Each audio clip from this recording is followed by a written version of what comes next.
distinguished faith leaders, dignitaries, and founding members of the Family Peace Association from around the world.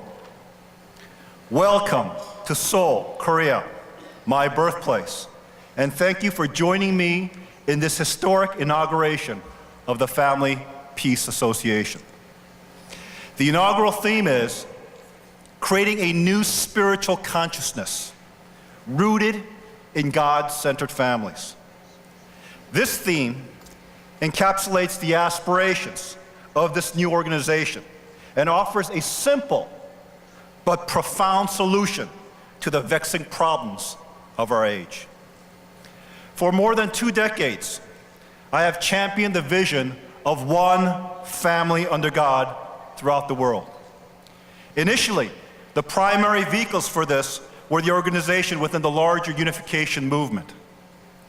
Although these entities made some progress, they had inherent legacy, institutional, and operational limitations.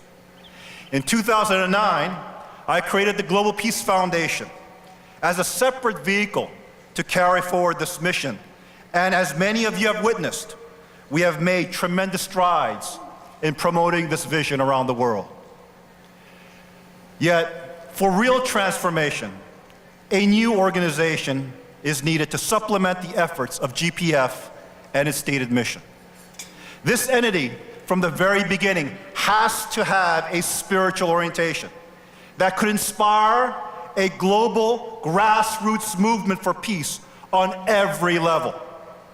It has to be relevant, simple, meaningful to the individual, family, society, nation, and world.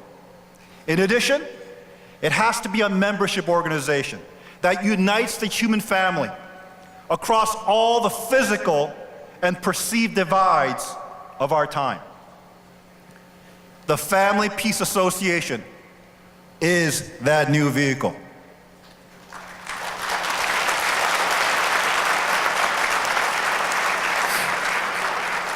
Ladies and gentlemen, the family is the most fundamental and defining institution of our human experience. It is a sacred institution where God's original vision of creation was meant to take root. It should have been the wellspring of true love, a divine, selfless love of self-sacrifice. The school of love where true life is formed, and the hometown of God's direct dominion, where all humanity is connected directly to Him through a blood lineage and a covenant in blood. Instead of being just our creator, God intended to be our eternal true parents and co-create with His sons and daughters the physical kingdom of heaven and earth. His deepest desire was to connect intimately to every human life in a parent and child relationship of love. Through this relationship, He wanted to bequeath His truth, His righteousness, and His goodness to His sons and daughters, expanding His presence through blood ties into a wider network of familial relationships, especially to subsequent generations. Such God-centered families would and should have been the building blocks for a peaceful, ideal world. I'm sure all of you would agree that the closest foundational relationships we experience in our lives is within our families. That is why, regardless of culture, ethnicity, race, or nationality, the intimacy of familial relationships is a universal ideal. We therefore utilize familial terms when we want to highlight the closeness of non-family relationships. Our closest friends are like our brothers and sisters. Respected elders and mentors are like our fathers and mothers. Younger people we care deeply for are like our sons and daughters. This intimacy makes the family the natural school of love, interdependence, and social cohesion. The amazing fact about the human experience is that every person begins life not by choice, but by circumstance. We are thrust into this world as products of our parents' union, completely helpless and dependent on our parents' care and love to survive and to grow. As we experience the relationships with our siblings, our grandparents, our uncles, our aunts, and cousins, it teaches us from the outset that we are by nature relational beings and therefore interdependent. As a direct result, we realize that our identity, sense of purpose, and happiness is defined in meaningful love relationships with others that naturally makes us find our own unique place within our families. At this time, when values and norms are being vastly contested and redefined, there is an urgent need to clarify and uplift time-honored universal principles and values. Such principles can be the much-needed compass to navigate through this confusion and guide humanity toward God's ideal, which I believe is rooted first and foremost in families centered upon the divine love of God. We do not have to look far for evidence of these universal principles. We can first look to the great faith traditions themselves that have preserved, taught, and practiced time-honored traditions that point to the innate value of human life and the proper order in human relationships, especially in families, as well as the virtues by which we live. Although they may differ in religious dogma, this is but a small part of their teaching. The vast majority of their instruction deals with universal truths. These truths are the basis of universal spiritual principles and values that all people of faith share. Second, we can look to the natural world and find the hand of God in the design and order that exists in all creation. I spend a lot of time in the wilderness because it is my first place of worship where I seek God, His guidance, and strengthen my inner spirit. In the unforgiving mountains of Alaska or under the beating sun of Africa's savannas, you cannot hide behind artificial, false pretensions and are forced to see yourself for who you truly are. That is why the natural world is where many of the great faith leaders turn to as they sought to understand God, our Creator, and His purpose for creation. The third area that can provide evidence of universal principles is in the field of social sciences. Just as natural sciences have advanced at an unimaginable pace to help us understand the created world, social science has also developed various ways to better objectively understand human beings, our interactions, and what contributes to happiness, fulfillment, and health. When not skewed and used for self-centered, agenda-seeking purposes, we can find plenty of data points that point to the importance of traditional, God-centered families. Perhaps these truths about the family appear self-evident to all of us gathered here. Yet today, they face serious challenges from many quarters in the developed world. Traditional ideals and bedrock values that define the human family throughout history, providing the foundation for cohesive societies, are being called into question. This inner strife and confusion, especially in the West, has global consequences since it reflects a deteriorating moral authority in the eyes of the rest of the world. The West represents only a small fraction of the 7.5 billion people that inhabit the earth, although its influence in the past century is undeniable. Yet for most of that time, it led the global community by espousing universal ideals of fundamental human rights and freedoms that elevated the human condition. These were spiritual principles and values that came from the West's Judeo-Christian heritage. But with the rise of the secular progressive movements of the 1960s, many of those time-honored traditions have eroded in Western culture to the point where the very mentioning of God and faith in the public square is frowned upon. Yet, the developing world is largely made up of traditional and religious societies and cultures that reject many of the social experiments of the counter-cultural movement. The excesses of the West's materialistic and secular culture is offensive to most in these parts of the world. Although they seek the prosperity of the developed world, they do not want to adopt their modern values. As many experts on the subject of global war on terror acknowledge, Islamist terrorist groups are capitalizing on the growing consensus that the West has lost its way as a moral leader of this age. The nature of this global conflict, with its religious overtones, suggests a deeper issue of moral authority and spiritual leadership. Although the radicalization of Islam has to be dealt with within that faith community, the ideology of Islamic or religious terrorism will be defeated by an alternative spiritual ideology that can go beyond the confines of religious dogma and enlighten humanity on fundamental universal truths. The secular materialistic cultures of the developed world often place the greatest emphasis on immediate gratification instead of self-sacrifice, self-control, and enduring human relationships. These are the disturbing trends towards an egoistic hyper-individualism fueled by the advent of social media, coupled with the dehumanizing effect of the virtual world through the internet.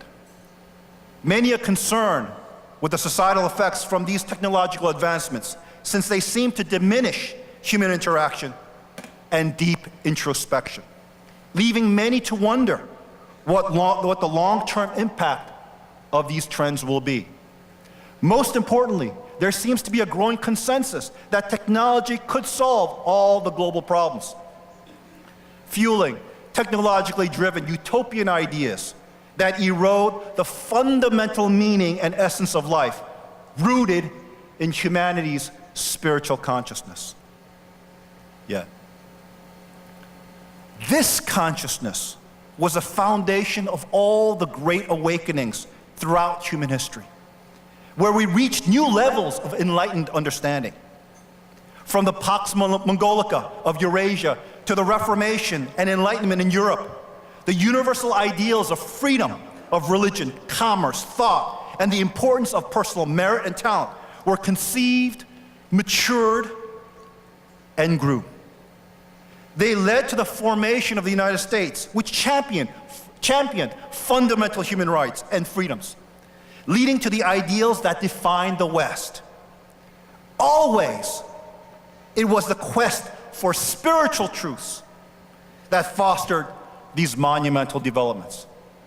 The absence of a new spiritual consciousness in the developed world, amid major social rifts along racial, ethnic, religious, economic, ideological, and hyper-partisan lines, is fragmenting the social fabric of the first world nations. Many are beginning to realize that wealth, technology, abundant goods and services address physical needs, but they can never satisfy the spirit's desire to seek truth and meaning. That can only come through awakening of one's soul. The family is the most basic of all social units that addresses our most essential physical, emotional, and spiritual needs. Thus, it is universally relevant and meaningful to our human experience. It engenders, molds, and defines who we are, what we become, and most importantly, our deepest relationships. Therefore, it is the natural starting point for any meaningful transformation on the individual, family, societal, national, and worldwide levels. Since God is a source of all truth, righteousness, and goodness, His presence and blessings are essential ingredients in establishing families that reflect those ideals. Just as the ideals of fundamental human rights and freedoms are acknowledged to come from our Creator and not from any human institution. The perfection of the human condition can only come about when it is aligned to His purpose. True freedom, an innate human value, can only be realized when we recognize and live according to the dictates of the Spirit and our conscience. It is the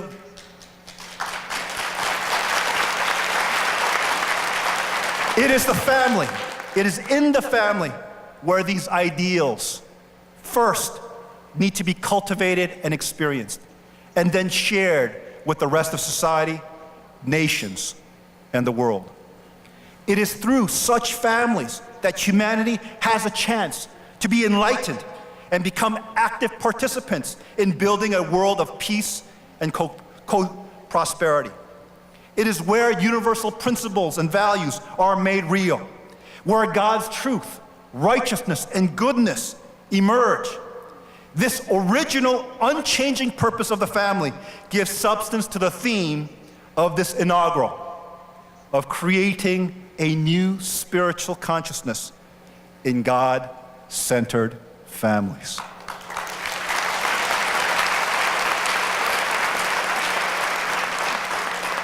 Ladies and gentlemen, today is a very meaningful day for me. On the one hand, this day represents a milestone for humanity where all of you, men and women, families, faith traditions, and organizations from around the world are standing together to declare your commitment to cultivating God-centered families.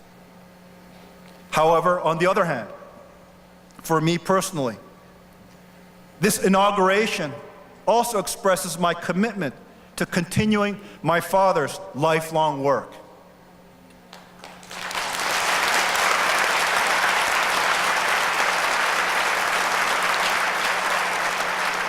My father had founded the Family Federation for World Peace and Unification with the intention of creating a global movement to inspire all humanity to establish God-centered families. During public addresses, he often opined, "What do you think God's ultimate purpose for creating human beings is? Simply put, it is to experience joy through relating with ideal families filled with true love, living as one family with God."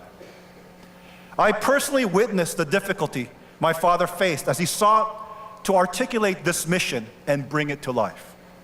His entire life was devoted to responding to God's call, to find a way for all humanity to live together in peace and happiness. His work was not merely for one people, one faith. It was for all humanity. He was often misunderstood by the wider public and sometimes exploited by his own supporters with their own self-serving agendas. Yet to the end, he remained steadfast in his commitment to God and to humanity. As his son and as one who shares in his aspirations, I'm committed to bringing our shared dream to fruition. In 1998, when I was appointed the International Vice President of the Family Federation for World Peace and Unification, I made a promise before heaven and all humanity.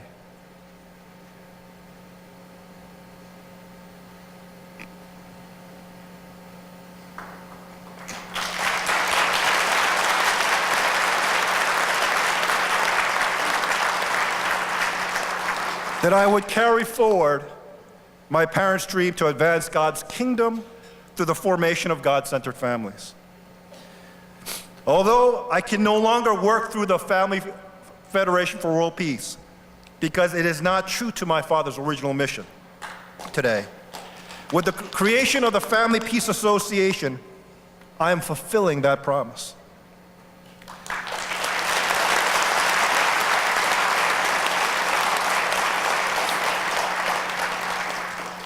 This spiritual movement will carry forward the original vision that animated my father's life, which is a dream of a peaceful, ideal world where all humanity stands as one family under God.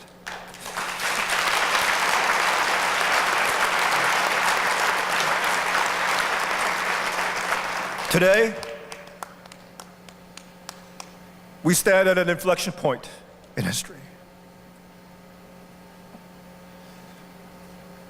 The world is ripe for the next great awakening of our collective human consciousness. Yet at the same time,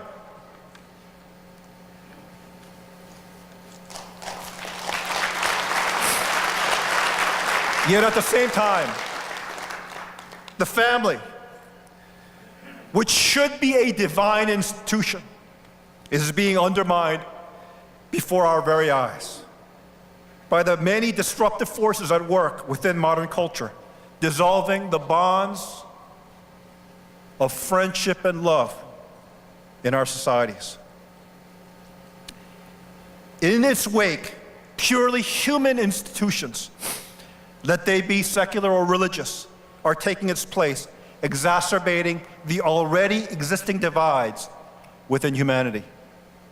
The role of God-centered families is central to all positive human development, since it brings back the divinity in that sacred institution and aligns it to the original purpose of creation.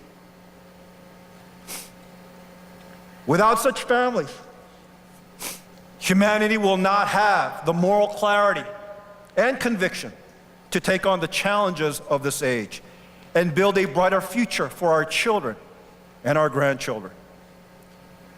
The course of human society will turn on how well we understand this truth and the choices we make today. At a time when humanity is growing more fragmented as a result of religious, racial, cultural, and economic tensions, we need to find common cause and work towards a world where every person is valued as a son and daughter of God.